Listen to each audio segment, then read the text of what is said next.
we do have a list of how to Chest SRM all the items on the English version. I currently have an example entry there for Carpes Mask on screen. And I was just asked how to follow this description because it's apparently not quite self-explaining. So first of all, this setup here requires to have the starting angle 3DDF or 3DE0. I have 3DDF set up here. And yeah, Chest SRM depends on the collision angle. So you can see I'm touching the chest, and when I'm changing my angle, then the collision angle usually also changes, except right here you saw it didn't change because I was not actually touching the chest. And yeah, for this setup, it says walk into right half of front side of chest. And this is exactly what you're supposed to do. Walk into about here, and you need to touch the chest.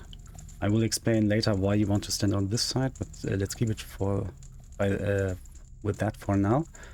Then it says shield turn holding up.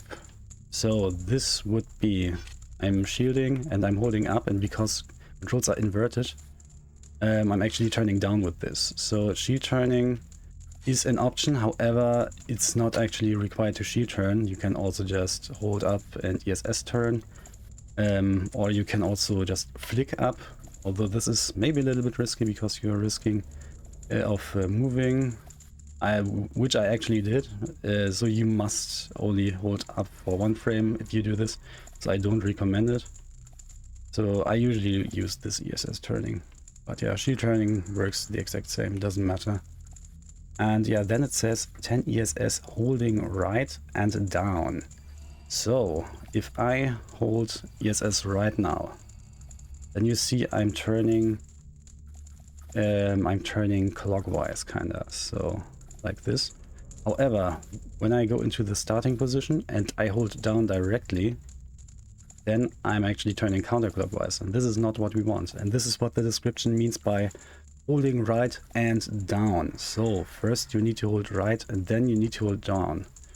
So you need to hold right first because otherwise you would yeah, turn the false direction. However, in the end we need to hold down, because if I hold only right, then after about 11 ESS we reach this point where we just turn straight left, and we don't want that.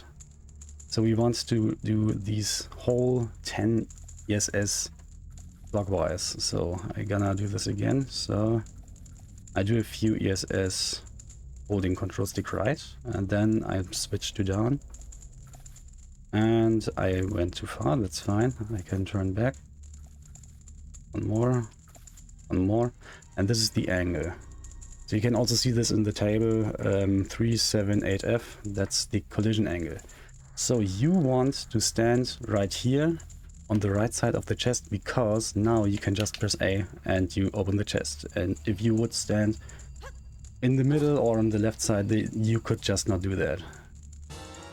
And it's actually really good because you cannot always walk out easily while keeping the collision angle. So let me do this actually. We get this angle here on this side. More. So right there, now we can not open the chest. I can roll out. This would work, but it's unnecessary. Why would you do that? And if I would try to kind of walk out, you can already see I have the same angle, but it's because I walked somewhat backwards in the chest. The angle was actually the opposite. Now when I walk out, it's 70 DF. That's not at all what we want. So this is why you should just stand right away on the side of the chest. So you can kind of navigate your way back, but why would you do that if you just can start from here? It's actually not that easy to even get this again. Yeah, you get the idea. Anyway.